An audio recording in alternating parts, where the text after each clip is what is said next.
നിങ്ങളെന്താ ഒന്നും പറയാത്ത? ഞാൻ ഇന്നലെ ചോദിക്കണ്ടല്ലോ, നമ്മൾ എന്ത് ബിസിനസ്സാ സ്റ്റാർട്ട് ചെയ്യുന്നത്? ഇനി എന്താ ട്രസ്റ്റ് ഇല്ലാണ്ട് ഇതന്നെ ചോദിച്ചിന്റെ പിന്നാലെ വരുന്നത്? ഡ്രസ്സില്ലേ, ഡ്രസ്സിന്റെ ബിസിനസ് നമ്മൾ തുടങ്ങുന്നത്. എനിക്ക് ട്രസ്റ്റ് ഇല്ലായിട്ടൊന്നല്ല, ഒരു 50K കൊണ്ട് നമുക്കൊരു ഡ്രസ്സിന്റെ ബിസിനസ് സ്റ്റാർട്ട് ചെയ്യാൻ പറ്റുമോ? അല്ല, അത് ഒരു ഇനീഷ്യൽ സ്റ്റേജ് അല്ലേ, പൈസ ചിലപ്പോ ഇനിയും ആവശ്യം വരും. എന്റെ ഫോൺ അവിടെ കാണുന്നില്ലല്ലോ, ഇങ്ങനെ എടുത്തിനോ? ഞാൻ എടുത്തില്ല ആഷിക. വെറുതെ മുഖത്തോയി കളക്കം വരാൻ നിൽക്കുന്നുണ്ട്, അപ്പൊ ഇങ്ങനെ എടുക്കാണ്ട്. സോറി.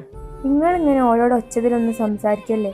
നമുക്ക് പൈസക്ക് എന്തെങ്കിലും ആവശ്യം വന്നാൽ ഓളെ ഉണ്ടാവുള്ളൂ. അതിനിപ്പോ പൈസക്ക് എന്താ ആവശ്യമുള്ളത്? അത് ഞാൻ അങ്ങടുത്ത് പറയാൻ നിൽക്കേനു. എനിക്ക് അർജന്റായിട്ടൊരു 30,000 കൂടി വേണം. ഇനിയും പൈസ ഞാനോട് ചോദിക്കണമെന്ന് വിചാരിക്കുന്നു. എനിക്കത് ഇത്ര പൈസക്ക് ആവശ്യമോ? ഇങ്ങനല്ലേ പറഞ്ഞത് ഇങ്ങനെ ഭയങ്കര പൈസക്കാരാണ്, എന്റെ പേരിൽ ഒരുപാട് സ്വത്തുക്കളൊക്കെ ഉണ്ടെന്നൊക്കെ. സ്വത്തൊക്കെ ഇപ്പൊ നിങ്ങൾ പറയുമ്പോഴേക്ക് വിൽക്കാൻ പറ്റുമോ? ഇതൊരു അത്യാവശ്യമായ കാര്യത്തിലാണ്. നിങ്ങൾ പേടിക്കണ്ട, നമ്മളെ ലൈഫ് അല്ല അടിപൊളി ലൈഫ് ആയിരിക്കും. ഓക്കെ.